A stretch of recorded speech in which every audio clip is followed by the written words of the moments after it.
Muy buenas tardes, les recordamos a todos los que nos están viendo por el Facebook Live que estamos acá en el auditorio Biblioteca Diego Echavarría Misas y el siguiente conversatorio es sobre el conflicto urbano en Medellín.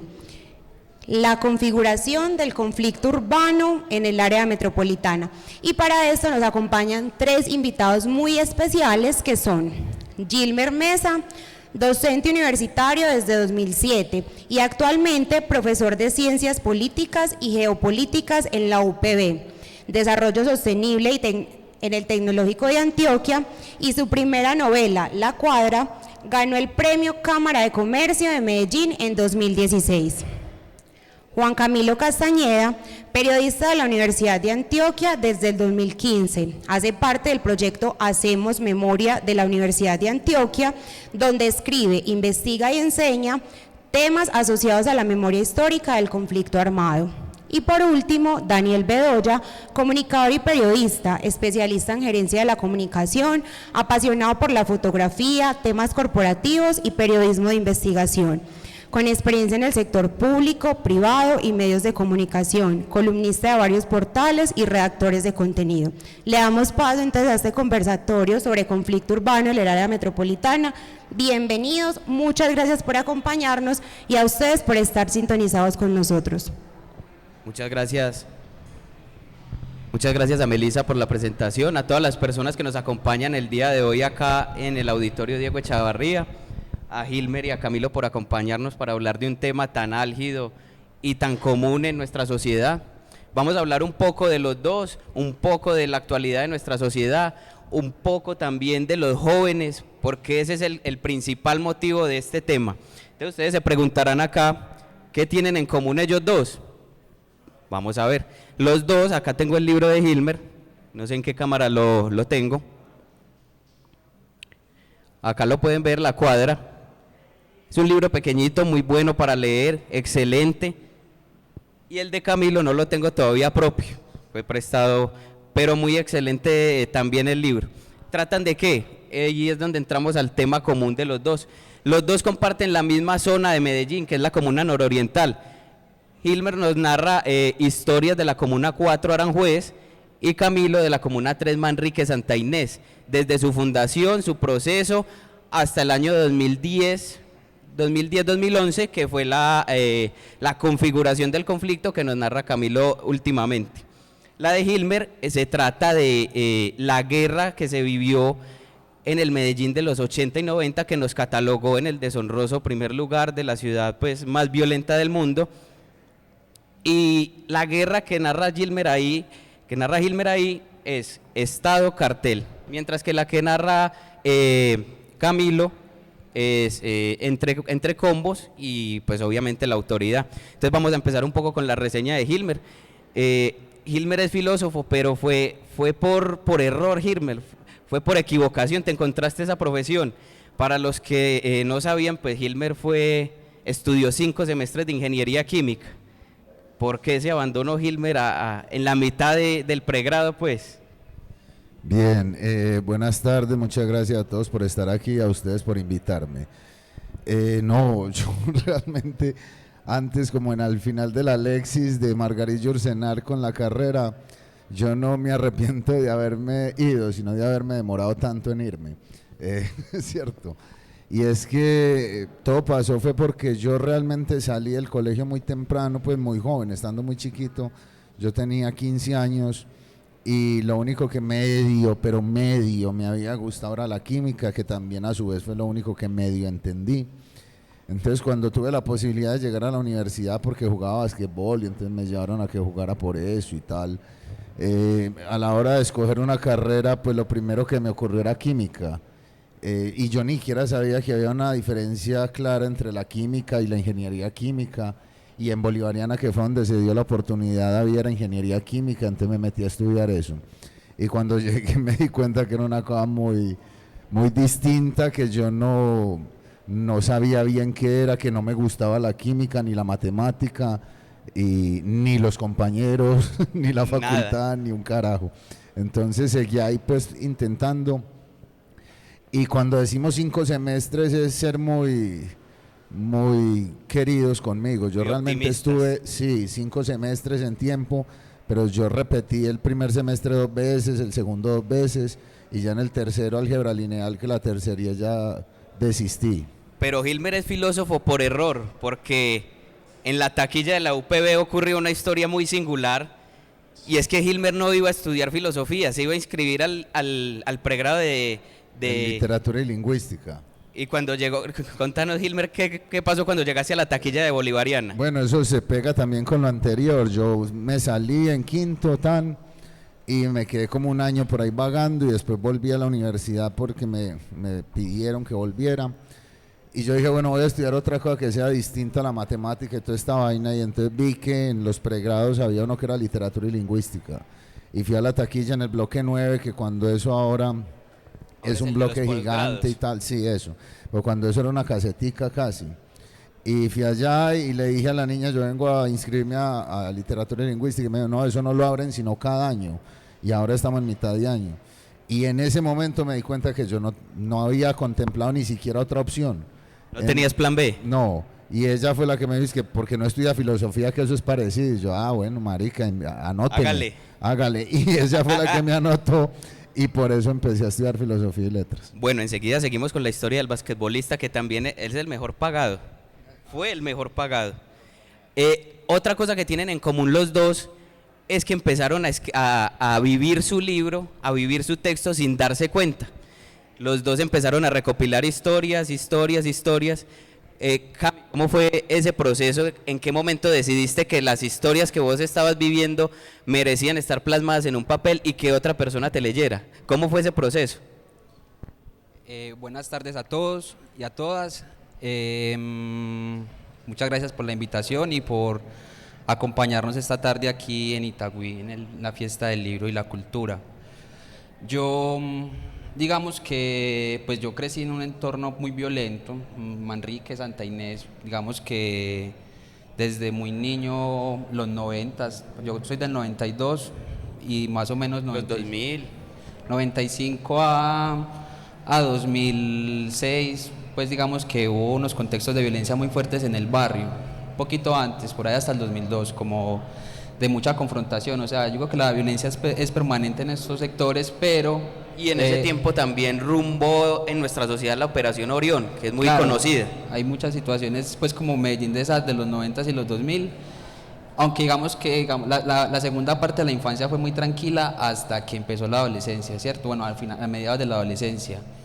Que por algo, pues digamos que eso se da en el contexto de la guerra entre Sebastián y Valenciano, después de que extraditan a Don Berna, y todas las situaciones que empiezan a escalar y generan unas violencias en Medellín por dos capos del narcotráfico que se disputan el poder en la ciudad. Entonces, de un momento a otro, uno empieza a ver a los amigos involucrados como con los combos, unas dinámicas de reclutamiento muy fuertes. Digamos como que ver ese contexto de una me empezó a hacerme la pregunta de oíste, aquí por qué nos matamos tanto en esta ciudad, o sea, ¿qué pasa? Y desde muy rápido en la carrera entonces como que empecé a marcar un camino por esa pregunta y quererla responder. Y me empecé pues como a empapar como de los temas ahí en la universidad, en grupos de investigación y en fin. Y bueno, también desde el periodismo, lo que estaba haciendo en las clases. Y ya para la tesis decidí que para mí era importante contar una versión de lo que nos había pasado y de lo que habíamos vivido en esos 2 años, entre 2009 y 2011. Entonces ahí es como el momento que yo digo, yo creo que esto vale la pena contarlo, yo creo que es importante para la gente del barrio, para mí como habitante de la ciudad y de pronto le interesa a alguien más. Y ya por suerte pues también surge la publicación después. Bueno, y Camilo decía algo muy interesante que también se conecta con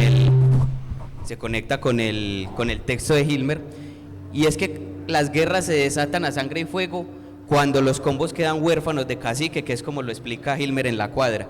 Cuando los priscos abandonan, pues los matan, queda el convito de amigos como huérfano de líder, y ahí es que salen todos a querer comandar y a querer mandar a los muchachos y al barrio, y esa sed de liderazgo y de poder hace que entre los mismos que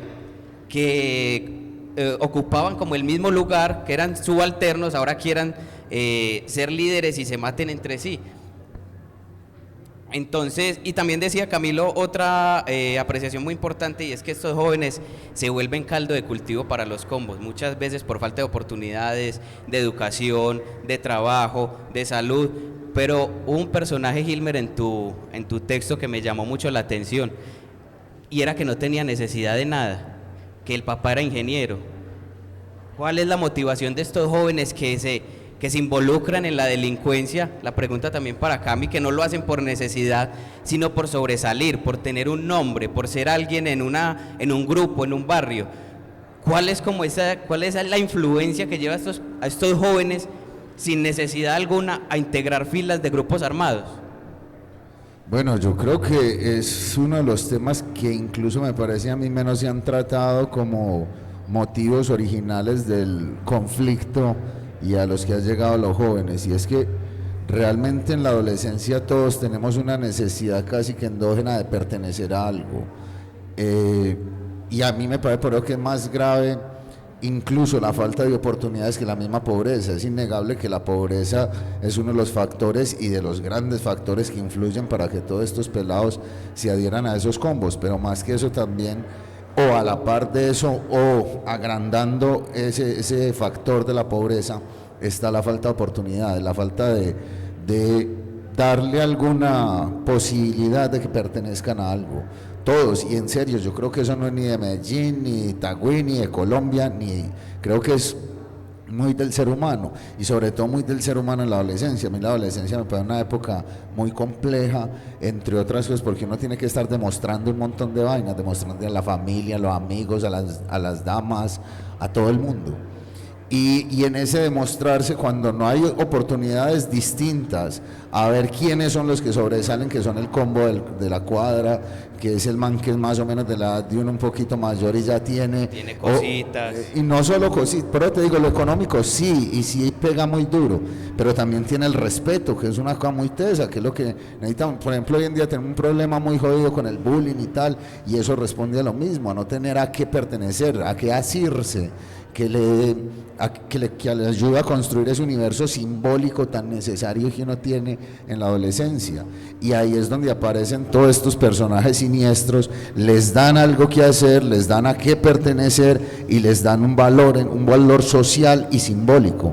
Y le dice, es que si usted mete en esto, usted puede ser reconocido, va a ser el duro, va a tener respeto, amigos, respeto, las damas le van a parar bolas, la gente le va a tener miedo.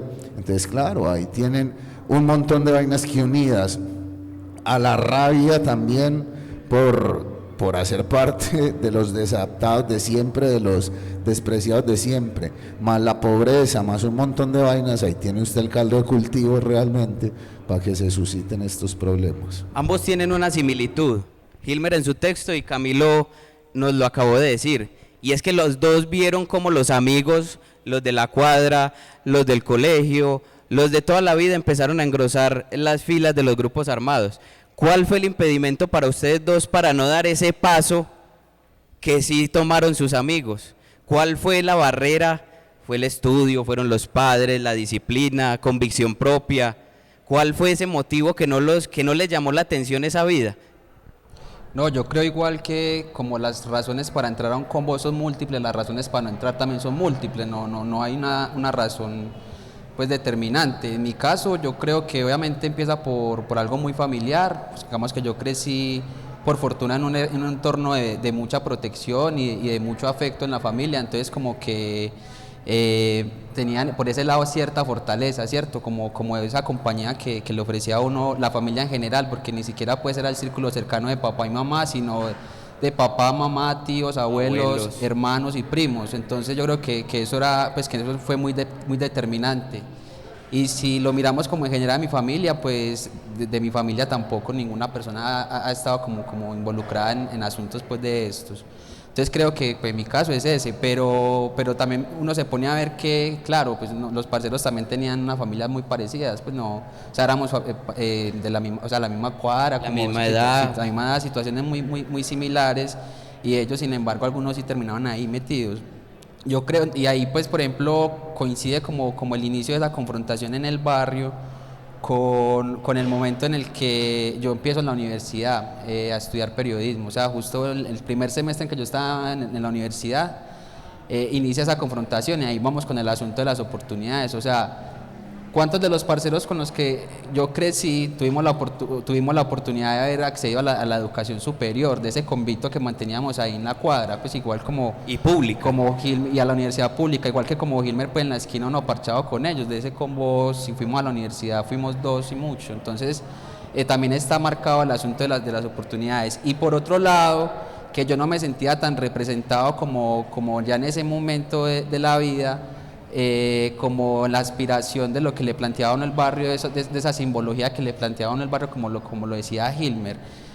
Yo estaba un poco más distante como de ese mundo del pillo, pero era también por haber tenido acceso a ciertos espacios, el fútbol por ejemplo, la interesarme en la lectura, entonces parchar con los clubes de lecturas del barrio, la academia. Y la academia, entonces era pues también como ese asunto, y como que bueno, en eso como que yo sí, o sea, pienso que el asunto cultural marca mucho, por lo que decía Gilmer, a los pelados. O sea, digamos que son muchas las razones, pues está lo social, el de la pobreza, la desigualdad, el acceso a la educación, el trabajo incluso, porque muchos de ellos no se quieren meter, pero es que no hay camello y se les ofrece esto como una oportunidad laboral también, o sea, una oportunidad de sobrevivencia. O incluso, y me hiciste acordar, o denigran un poco el trabajo de los padres, porque ven que los papás se matan todo el día y no ganan suficiente y están toda hora llegando a fin de mes con los servicios cortados, y ven que otro man de su misma edad por hacer una vuelta va a tener plata, y bueno, pues marica, metámonos.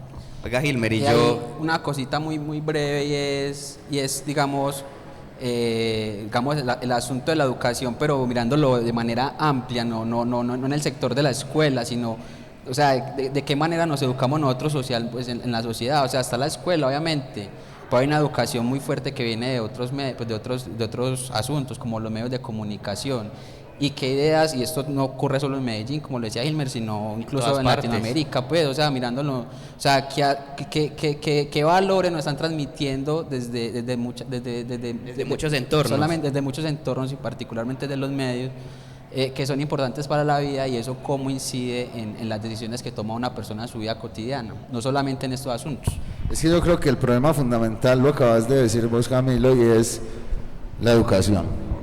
Y uno de esos grandes problemas de la educación es creer que la educación es única y exclusivamente la de la escuela.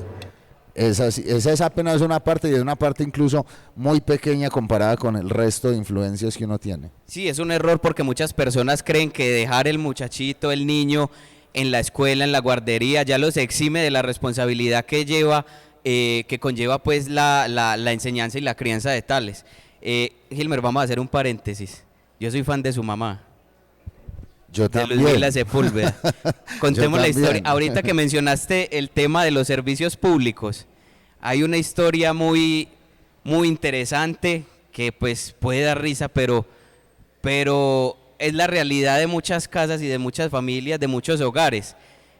Muchas veces cuando en la casa de Gilmer cortaban los servicios, la mamá a Gilmer y a los amiguitos o a los hermanos les decía que vamos a acampar y vamos a hacer un convite. Entonces los ponía a prender la fogatica, y en realidad era tapando una realidad que va más allá de la misma acampada.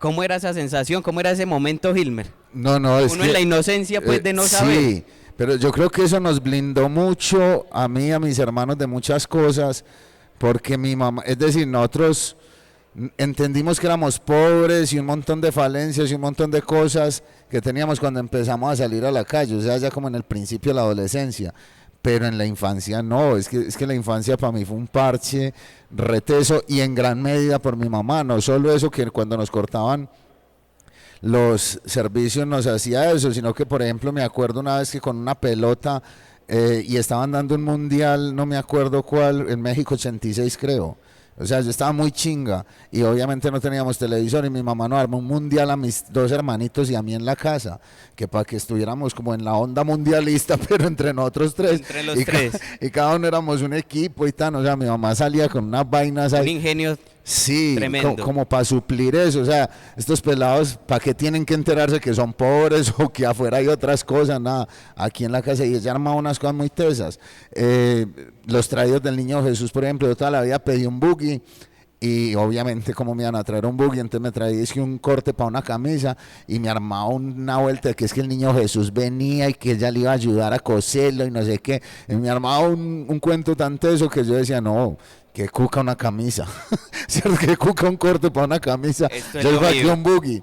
Entonces mi mamá siempre, en serio, mi mamá y las personas, yo no, pues no soy quien pues para decir que es una maravilla, aunque es una maravilla, pero todo el mundo que ha conocido a mi mamá sabe que es tremenda persona. Bueno, a diferencia de Camilo, la violencia y la guerra sí entraron a la casa de Hilmer. Y él tiene una frase muy interesante. La guerra no es guerra hasta que no llega a la casa de uno.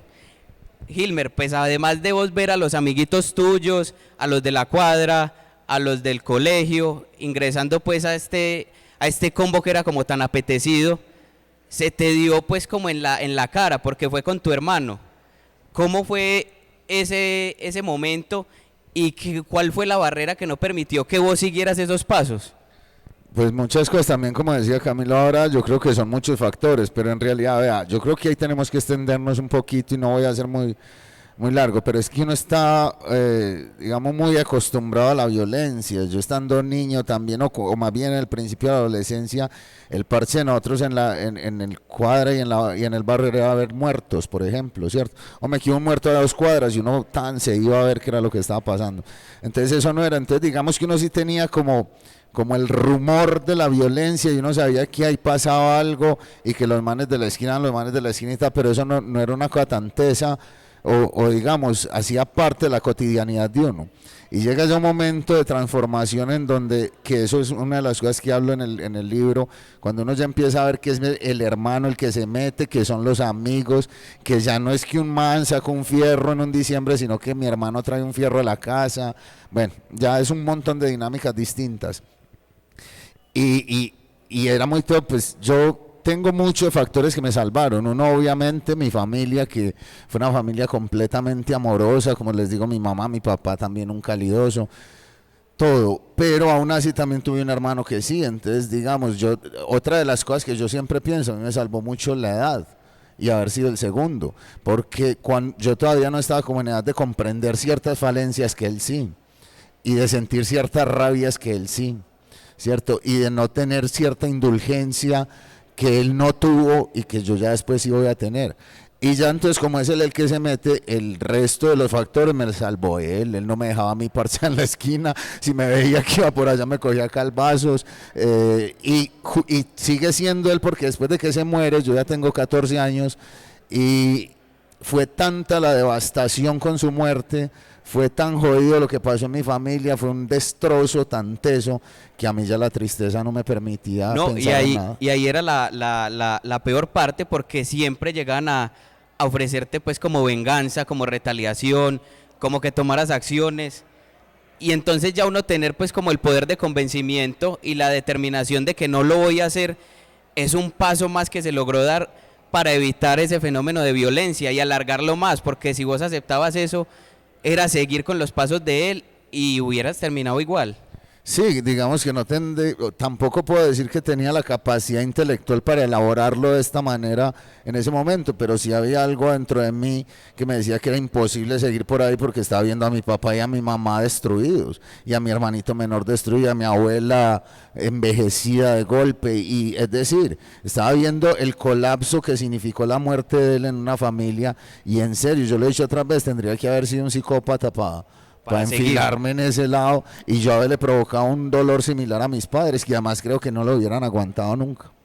Bueno, aquí tenemos dos generaciones que nos cuentan el conflicto. Hilmer nos lo cuenta desde los 80, 90, Camilo nos lo cuenta desde más recientemente, 90, 2000, hasta el 2011, que se dio la disputa entre Sebastián y Valenciano. Yo les quiero preguntar, ¿cuál es la diferencia del conflicto entre los 80s y 90s, cuando había un gran capo, y el conflicto ya más recientemente. ¿En qué ha cambiado? ¿Qué se necesita? ¿Qué factores hay? ¿Cuál es el factor diferenciador en este conflicto que se viene viviendo ya aquí en el área metropolitana? Porque no digamos que es solo Medellín, se extiende a lo largo y ancho del área metropolitana de los 10 municipios.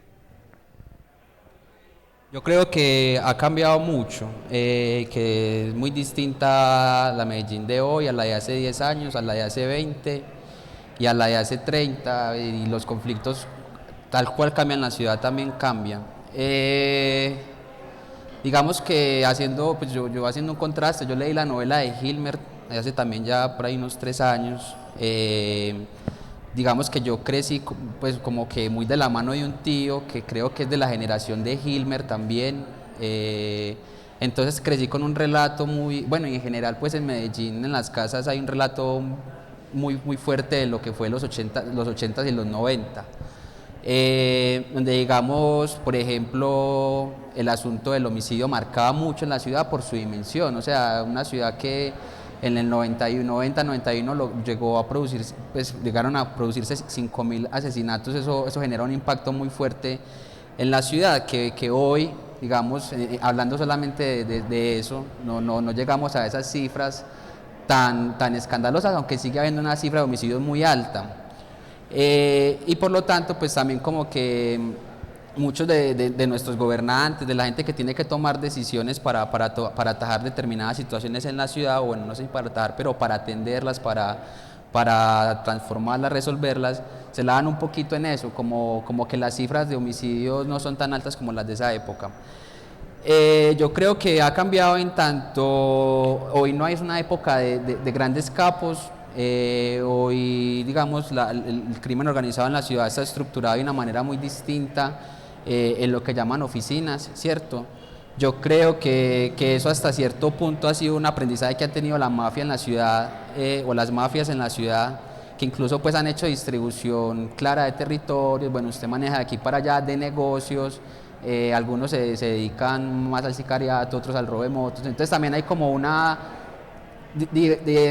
distribución de esos territorios y de rentas, de esos asuntos, y eso es muy distinto, porque antes era un solo capo el que lo quería manejar, y eso ocurrió, digamos que yo lo vi hasta Sebastián y Valenciano. Ahí hubo como el último intento de tratar de imponer una hegemonía desde la mafia en la ciudad. Sí, porque antes de ellos venía Don Berna, que era como el único. Venía Don Berna, vinieron otros personajes que también lo intentaron y que fueron capturando, que se fueron sometiendo a la justicia, hasta que estos dos quedan como en esa confrontación. Y de esa confrontación, yo creo que a los grupos organizados de la ciudad, y con esto va a terminar, les quedó un aprendizaje muy grande. Y es que cuando aumentan los homicidios en la ciudad, cuando hay una guerra que ya no es la guerra, o sea, yo entiendo la frase de Hilmer en esa época, pero la dimensión de la conflictividad que vimos en esos años en algunos barrios, Santa Inés era uno de esos casos, la Comuna 13, donde ya había uso de armas de largo alcance, donde el asunto de lo que llamaron fronteras invisibles se hizo tan fuerte. Yo creo que también se vivió en algunas zonas de aquí del sur, como San Antonio de Prado. Incluso en tu texto lo contás. Claro. Que es difícil atravesar esas fronteras, se divide el barrio. Entonces ahí no se siente la guerra, porque uno sí siente que le están limitando su libertad, que usted está sintiendo la confrontación armada de casi cerca. A diario, de cerca, están además cayendo tus parceros. Probablemente casi todas las familias, alguien muy cercano, familiar, se vio involucrado directa o indirectamente en un asunto de estos de violencia. Y bueno, como que entonces la dimensión en cuanto a eso, en cuanto al control sobre el territorio, la violencia que usaban, y bueno, también la cantidad de muertos que pusieron, porque por ejemplo el año 2009 hubo 2.000 muertos en la ciudad, que los hubo a principios de los 2000 hubo 3.000, o más o menos una dimensión pues muy alta, pero como la alcaldía de Fajardo había sido una disminución tan abrupta, esos 2.000 de los 2009, 2010, 11 llamó mucho la atención. Ahí pues digamos que cayeron Sebastián, cayeron Valencianos, el Estado prestó atención militarmente a lo que estaba pasando en los barrios, y ahí hay un aprendizaje. Si nos confrontamos, si nos matamos, llamamos la atención, nos cogen, y además la guerra no es rentable, porque es que una guerra de esas es muy costosa. Entonces yo creo que de ahí hay unas transformaciones y unos cambios en la conflictividad. Yo creo que lo que no ha cambiado es el factor predominante, y es que para toda guerra se necesitan soldados. 80, 90, 2000, el tiempo que sea, lo que se necesita es gente. Y eso es lo que no va a cambiar, porque mientras sigan habiendo faltas de oportunidades, aunque hay que reconocer que se han aumentado la inversión social, y esto ha sido pues como un factor predominante para que menos jóvenes ingresen acá, la educación se ha vuelto la oferta más amplia. Entonces podemos decir que desde la gobernabilidad también se ha prestado como más atención a eso, que la clave y la solución a todo no es militarizar, no es pie de fuerza, no es policía, más allá de que sí se necesita, pero no es la solución principal. Se necesita inversión social, acompañamiento, educación, que creo que en los 80 y 90, Gilmer, eso era escaso, oportunidades y como inversión social, o en los 80 y 90 sí se veía eso, pero no tanto como ahora. No se veía, y de hecho, es que, a ver, yo creo que es obvio, y la ciudad ha cambiado, y a la par que cambia la ciudad, cambia el conflicto también. Y la ciudad ha crecido exponencialmente, y un barrio como Aranjuez o como Manrique, que eran las laderas donde se terminaba Medellín, ahora son casi al centro, porque Manrique y Aranjuez estamos a 15 minutos del centro, y ya de ahí para arriba hay una ciudad jodida, y hacia esas periferias se están tirando muchas de las problemáticas que en los 80 o los 90 teníamos nosotros. Lo que pasa es que yo sí creo, y estoy muy de acuerdo con Camilo, en que sí han cambiado ciertas cosas, pero también pienso que el 91-92, que fue el año más violento, que por cada 100.000 habitantes había 397 muertos, que hoy en San Pedro Sula y en Tijuana, que son las más jodidas, hay 111, y en países en guerra como Libia, como Siria, perdón. ¿No nos han quitado ese puesto? No, nunca se han llegado a esos topes. Y a mí me parece que eso le hizo mucho bien a ciertos gobiernos que gobiernan, valga la tautología, desde la estadística. Entonces, claro, todos se van a gloriar y van a decir, no, es que está muy bien, o sea, tenemos lo que decía él, o sea, 2.000 muertos. Pero es que antes tuvimos más. No, es una cifra escandalosísima. O sea, es que es supremamente escandalosa. Lo que pasa es que llega algún ente gubernamental a decir, no, pero es que no tenemos los 6.000 del 91. Y no, pues sí, weón, pero siguen habiendo. Son 2.000. O sea, ¿cómo te ocurre que eso puede ser alentador desde algún punto de vista? Entonces yo creo que mientras nosotros nos sigamos gobernando cuantitativamente y no cualitativamente, estamos muy graves. Y creo que lo que ha ocurrido es, claro, ya uno puede hacer el análisis que Camilo lo estaba haciendo muy bien, de cómo pasamos de una estructura piramidal a estructuras reticulares y tal. Pues yo creo que hay una cosa muy jodida, y es la guerra asociada a los fenómenos de ilegalidad, que incluso me parece que ahí se ha puesto mucho más jodido. Y es que, bueno, ya eso es harina de otro costal y otro tema para discutirlo en otro punto, pero por ejemplo el narcotráfico no tendría por qué ser ilegal, ¿cierto? El tráfico de droga no tendría por qué ser ilegal. Le sirve que sea ilegal porque alimenta la violencia, que trae otros negocios paralelos que son muy interesantes. Y por ejemplo, yo ya veo como en los barrios hoy se está suscitando un fenómeno que me parece muy grave, y es que se está ilegalizando la legalidad. Por ejemplo, ya los pillos se dedican a vender arepas, ¿cierto? Controlan el mercado, el gas. Pero lo que hacen es que entonces tienen una estructura ilegal, mafiosa, ¿cierto? Armada, para obligar a la gente a tareas cotidianas, y eso ya es muy teso. Incluso ahí sí se puede hacer un paralelo muy teso. En los 80 y los 90, por decirlo de alguna manera, el pillo se dedicaba a acciones de pillos, a robar, a matar, a tal. Y ahora el pillo utiliza una estructura mafiosa, ¿cierto?, para las tareas cotidianas, y eso sí es gravísimo, y creo que esa discusión no se ha dado, y no se ha dado lo suficiente.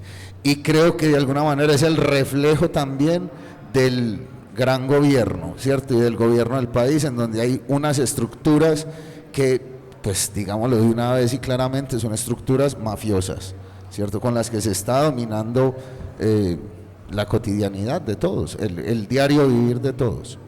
Bueno, Camilo ahorita decía que en la demarcación del territorio, pero es que ahorita ya no nos estamos delimitando únicamente como al área metropolitana.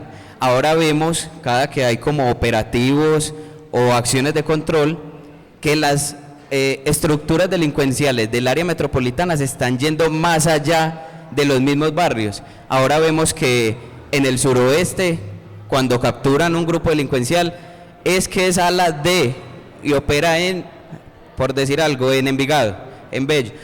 ¿Qué ven las estructuras criminales, Cami, en pueblos, en otras subregiones aparte del área metropolitana? ¿Qué los incita y qué los motiva a querer expandirse tanto?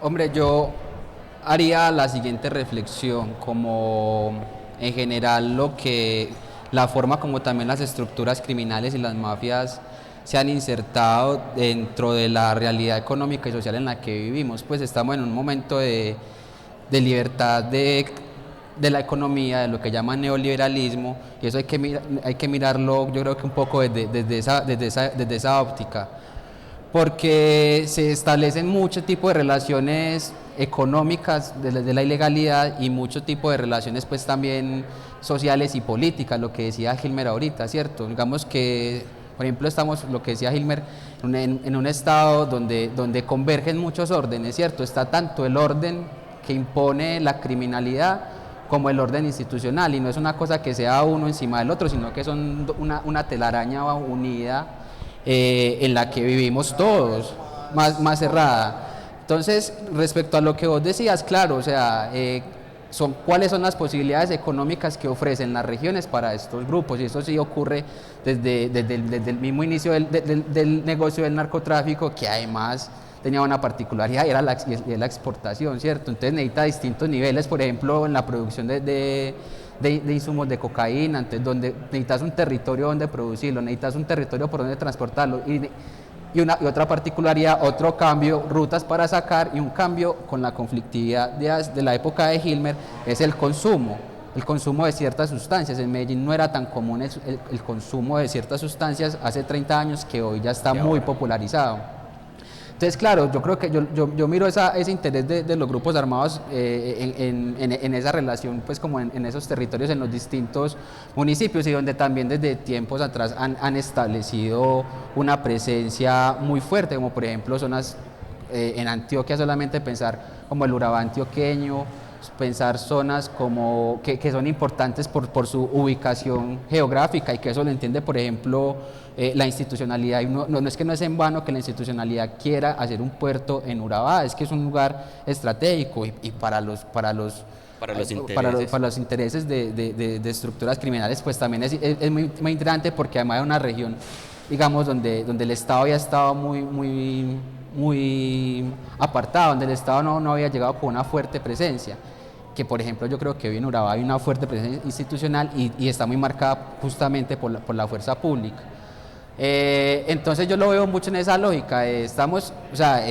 Las mafias como el Estado, como todos vivimos en una estructura social marcada por el capitalismo, por el neoliberalismo, en la que ahí es inevitable que se generen unas relaciones políticas y económicas con unos intereses, que usted quiera expandir sus negocios a territorios donde le parezcan interesantes. Es que eso es lo que yo creo, o sea, es que tenemos que entender que independiente de lo que sea, es un negocio, y ese negocio legal. Quiere expandir y hacer, es más, es que en serio, dentro del sistema capitalista, todo lo que produzca va a ser expansivo. Es más, yo hoy ya veo con clara preocupación que el capitalismo ha cooptado todos los estadios de la vida, salgámonos de la ilegalidad, hasta el ocio. Nosotros somos criados, y yo creo que hasta Camilo y hasta vos, de jugar en la calle y pelar las rodillas, o que ya el ocio tiene que volverse capitalista, entonces ya métale canchas sintéticas, y nosotros somos criados en una esquina, y entonces ya ahora hágale un centro comercial para que los pelados se parchen, para que puedan consumir. Que lo máximo que había era una plaquita de microfútbol. Claro, es decir, yo creo que dentro del sistema capitalista todos los ámbitos de la vida son redituables, y son prestos a hacerlos que den billete, y que en realidad da billete, pues lo que hay que hacer es expandirlo a que se pueda, claro. Bueno, y ahorita decía Cami que se delimitan, pero además se distribuyen para no hacerse daño. Esto se ha conocido como los famosos pactos del fusil. ¿A qué se debe esto, Cami, como de no agresión? Vos trabajas, yo trabajo, mal llamándolo. ¿Por qué se da esto? ¿Y en qué afecta eso a la comunidad cuando decide estallar No, le está yendo mejor, entonces se rompió el pacto. ¿En qué afecta esto y qué motiva a estas estructuras criminales a llevar a cabo eso? Yo creo que ahí hay mucha relación con lo que estaba diciendo Hilmer, y es que si uno tiene un negocio, si el interés de estas personas es económico, que entre otras cosas no pierde lo político porque ejercen control territorial, controlan las vidas de personas, tienen poder, pero su interés principal es económico. Usted necesita crear las condiciones ideales para que esa economía funcione, ¿cierto? Y esa economía funciona, entre otras cosas, si, por ejemplo, no hay guerra. ¿Por qué? Porque, a ver, por un lado, los recursos que implica la guerra, de sacar los recursos de lo que estás ganando para invertirlos en una guerra. Y por el otro lado, por la estabilidad que te dan ciertos sectores, el que no haya una confrontación, ¿cierto? Entonces yo creo que de ahí, ese es uno de esas cosas que yo creo que son aprendizajes del crimen organizado, pues no solo en Medellín. Yo creo que eso es una situación que uno ve muy generalizada incluso en otras partes del mundo, pues como la mafia italiana, en los mismos Estados Unidos, los distintos grupos mafiosos que han habido ahí. En Latinoamérica hay una novela, hay un texto que se llama Némesis que les recomiendo de cómo funciona esto en Río de Janeiro, en una favela. Entonces como que lo veo mucho que el pacto también, los pactos últimos en Medellín de la última década apuntan porque es que relativamente los últimos grandes pactos del fusil se dieron precisamente en los que vos narras, que son entre Valenciano claro. y el detonante ya sabemos las consecuencias que trajo. Recientemente los pactos que se han llevado a cabo han sido en Bello, pero cuando se dice pacto del fusil todo el mundo descansa, bueno ya, pero es que el detonante es peor que la misma situación que se vio presente. Sí, y ahí hay un asunto pues que es muy delicado también, y es que realmente ciertos niveles de lo que llamaríamos seguridad en lo más estricto, y es como en poder vivir tranquilo, pues como en lo más cerrado, una visión de la seguridad pues muy cerrada.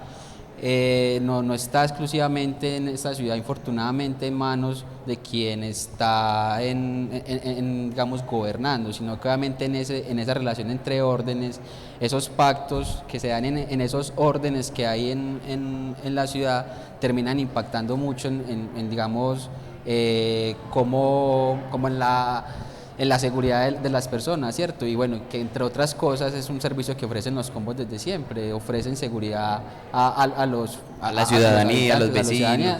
Y eso es un asunto muy delicado porque en últimas eso lo que hace es un poco también cuestionarle al Estado su falta de garantizar la seguridad. Es ofrecer un servicio del Estado, suplantar al Estado. Bueno, Hilmer, ¿por qué los cabecillas de ahora duran tan poco?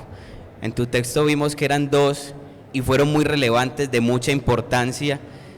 Fueron el brazo armado del capo del cartel de Medellín, estuvieron implicados incluso en algunos crímenes bastante rimbombantes, como el de el ministro Lara Bonilla, el de Fidel Cano, El Espectador. ¿Qué lleva a que los cabecillas ahora duren tan poco en el poder? Porque si no los capturan, los matan, no duran nada. Compadre, yo creo que duran mucho. El gran cabecilla ya en el poder 18 años. Sí, ok. Yo creo que es por otras dinámicas. Creo que esos pactos también han servido mucho para que, por lo mismo, por lo que venimos hablando, porque para que el negocio fluya con mejor dinamismo, es mejor no estar en guerra, ¿cierto? Y lo que vos decís que son los cabecillas que cogen y tal, no, yo creo que son incluso en una escala muy baja dentro de esta gran estructura, ¿cierto? Y que son, digamos, las fichas movibles dentro de esa gran estructura para poder seguir manteniendo a la gente un poco tranquila, para decirle, vea, es que capturamos a esto y tal, porque pasa una cosa que incluso es una metáfora muy tesa, la canción Baldor de Alcolíricos, que dice así: aquí se combaten los ladrones, no la pobreza. Y yo creo que es en serio, es capturar a este tipo de gentes, que dura más una captura de esas a que al otro día salgan otras 3, como la serpiente de Lerna, que le brotaban 3 cabezas cada que le botaban una.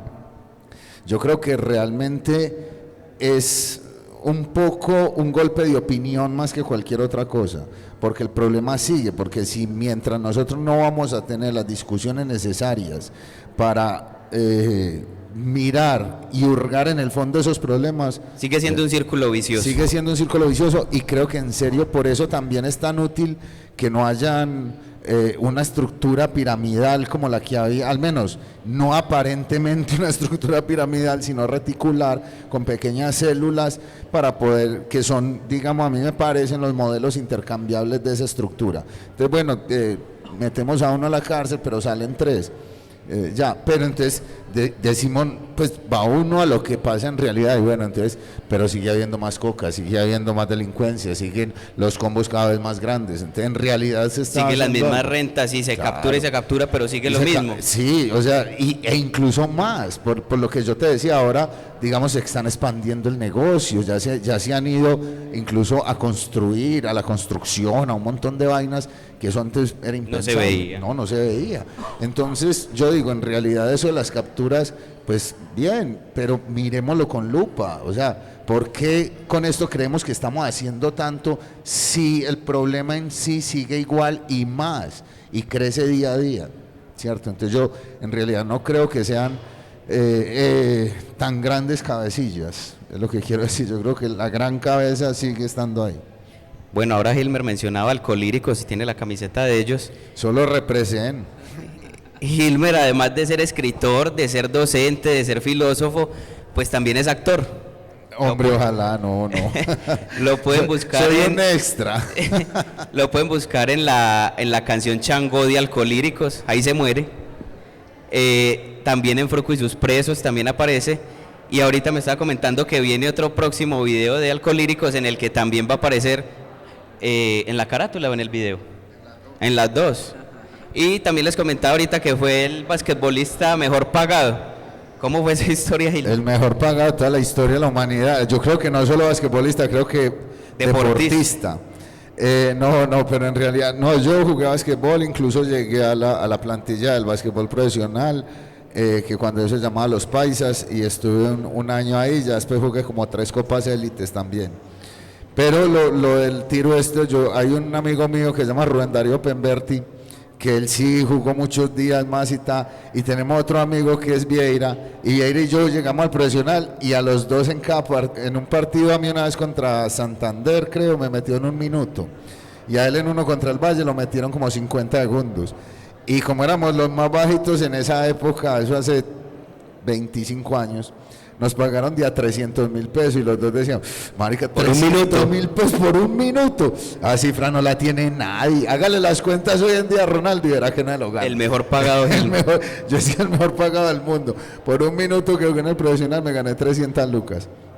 Bueno, hablemos un poquito de los personajes de los textos, porque me pasó una cosa muy interesante con el texto de Camilo, ahorita le estaba echando el cuento, y es que empiezo a leerme el libro de Camilo y lo leo el primer capítulo y empiezo, habla de doña Mercedes, de don Pedro, y dicen que están sentados en un bar, y yo, me llamó la atención, y yo, bueno, sigamos. Empieza a mencionar Camilo el nombre de los hijos de doña Mercedes y don Pedro, y me queda sonando, y yo, pero ¿qué es esto? Cuando llego al último nombre, me doy cuenta que es la señora que vive al lado mío, y yo no me aguanté y fui y le toqué, y yo, doña Mercedes, usted, sí, que usted de dónde sacó eso, que lo conoce, que no sé qué, y yo, ay, el mundo es un pañuelo. Entonces, Cami, hablemos un poquito de los personajes, en qué van, qué ha pasado con ellos, quién sigue, quién no sigue, les perdiste el rastro. No, obviamente no les pierdo el rastro porque, bueno, yo ya no vivo en Manrique, a diferencia de Gilmer que sí sigue en Aranjuez, y bueno, yo me voy del barrio justo en esa confrontación porque... 2010, 2011. 2010, yo ya sí sentí como que en algún momento, dada la situación, pues en cualquier momento, pues, o sea, ya me sentía pues como comprometido con Gilmer, la si no seguridad. sale de Aranjuez. Hasta que si no pasan a extraordinario, de ahí me sacan, pero ya para la otra. Entonces obvio yo sí, pero allá vive toda mi familia, otra vez. Y obviamente siempre tengo una relación pues muy cercana con el barrio y con los amigos de la infancia y de la adolescencia que están ahí, con los que pues sigo teniendo una amistad cercana. No sé, hombre, a mí siempre por este libro me preguntan por la última historia, que es la historia de Jonathan, un parcero, alguien muy cercano. Yo creo que es como la historia esa que no termina y que parece que nunca va a terminar, porque bueno, quienes han leído el libro, los que no les cuento, él está sentenciado a 50 años de cárcel por un homicidio que argumenta que no cometió, ¿cierto? Y que bueno, el trabajo de campo que yo hago, las entrevistas, incluso pues la documentación que yo reviso judicial, muchas cosas permitirían como ponerlo en duda que él sí es el responsable de ese crimen. Entonces esa es como la historia que nunca se acaba y siempre es como la persona por la que me preguntan. Y bueno, digamos que a 5 años de yo haber escrito esa historia, no, la historia sigue igual, él sigue en la cárcel como con esa lucha, esa pelea por salir de ahí, por demostrar su inocencia. Y el resto, pues bueno, ya hay personajes, hay varios personajes que eran viejos ya, que han fallecido. Un poco como sobre eso yo tenía mucho la intención de un poco contar la historia de los parceros pillos, en la idea inicial. Y yo después como que pensándolo un poco dije, no, sería más justo hablar como de cómo lo vivimos todos, dar una mirada, una panorámica de cómo lo vivimos todos. El pillo que aparece en el segundo capítulo, la familia que tuvo que desplazarse, la familia a la que le asesinaron personas cercanas. Entonces es una mirada mucho más panorámica. Y bueno, yo creo que muchos de esos personajes hoy están ahí en el barrio, en un barrio que se transformó mucho a raíz de ese conflicto, y solo pues como por mencionar una cosa muy básica, y es que el barrio mismo es un personaje, y es que una de las afectaciones más grandes del barrio fue el desplazamiento forzado, que justamente el caso de Mercedes y Pedro, que son los vecinos de Daniel, y entonces el barrio se reconfiguró en la población y claro, llega gente nueva, vecinos nuevos. Cambia mucho. Entonces también como que ese personaje con barrio como tal hoy tiene otras vibraciones que también pues siguen siendo bacanas. Hilmer, ¿y tus personajes? Le cuento que la historia o el capítulo que más, bueno, todos me encantaron, pero el que más como que me llegó fue el de Mambo. Es una historia muy cruda, muy aterrizada. ¿Tus personajes, quién queda? ¿Qué hacen? Pues realmente yo sí, como yo escribo en novela, no tanto como Camilo. Muchos de esos personajes, muchos murieron, otros no, pero no son exactamente como yo los describo ahí. Eso tiene mucho de ficción. En el personaje de Mambo se cruzan varias personalidades, un man al que le pasó eso, pero también en la novela lo mato y a él no lo mataron y cosas así, ¿cierto? Entonces pues mis personajes son, digamos, los que yo he conocido y los que tengo en la cabeza y tanto demonio que tiene uno adentro. Pero ¿cuáles quedan en sí en Aranjuez o ya ninguno? Pues en Aranjuez quedan muchos personajes de esa vieja guardia, lo que pasa es que no todos o no enteros aparecen en los libros míos, ¿cierto? Yo tomo muchas cosas de un man de estos y le pongo otra cosa de este, claro, sí. Entonces, algunos muy vieja guardia quedan en el barrio y ahí van con sus vidas. Otros, muchos de los, por ejemplo, personajes reales de la cuadra que existieron, como los que narro en la foto al principio, todos pelados se murieron. Los del disfraz de Halloween. Sí, todos se murieron. Mi hermano, el primo Dennis, Clarence, todos esos pelados se murieron. Omitar, todos ellos. Bueno, ¿y ahora la cuadra cómo es? Pues igual que Camilo, se reconfiguró otra gente. No, lo que pasa es que eso ya, digamos que hablemos en dos sentidos. La cuadra metafórica no solo sigue existiendo en Aranjuez, en Manrique, sino en todo el mundo, ¿cierto? Y cada vez más y con más problemas y tal. Ahora ya en el sitio real por donde pasamos ahorita y tal, pues obvio, Medellín cambió mucho y topográficamente cambió, y esa cuadra en especial, yo vengo de una generación en donde todas las casas eran de primer piso, y ahora que estuviste en Aranjuez viste Edificios. 3, 4, 10 pisos. Entonces eso para mí, por ejemplo, es muy impresionante. Otra cosa de las que son muy locas es que se hizo el puente La Madre Laura hace muy poco, y la cuadra por donde pasamos, ya vos viste, comunica con el puente La Madre Laura, entonces se volvió una vía principal, y eso era una cuadra de interiores donde podía jugar fútbol en la calle, escondidijo, un poco. Lo que sí no se mueve, Gilmer, es la Virgen. No, la Virgen no, cambió un poco porque la restauraron. Y además le Inclusive quitaron ahorita que todas- pasamos yo le Sí. pregunté, porque Gilmer en el libro dice que la Virgen en su base tiene placas con el nombre de las personas caídas, pues, de los amigos. Y ahora que pasamos le pregunto yo, Gilmer, ¿y las placas? No, eso ¿Se sí, las llevaron? hace años lo quitaron, y la Virgen también la restauraron y tal, pero sigue en la misma esquina. Bueno, ya- Entonces sí, graves, el barrio ha cambiado mucho. Ya para terminar, y aprovechando que estamos aquí en el Festival del Libro, a cada uno le quiero pedir como que 3 libros que recomiende cada uno, los que quieran, que le digan a la gente, tienen que leerse estos libros sí o sí. No, Cami, por favor. el tuyo, obviamente. El mío no. Excelente. Bueno, no sé, voy a recomendar una novela, un reportaje y bueno, digamos que como a mí como escritor de literatura, me ha gustado mucho desde siempre la obra de Ernest Hemingway. Entonces como que pues, le recomiendo toda esa obra, pero especialmente por Quién doblan las campanas.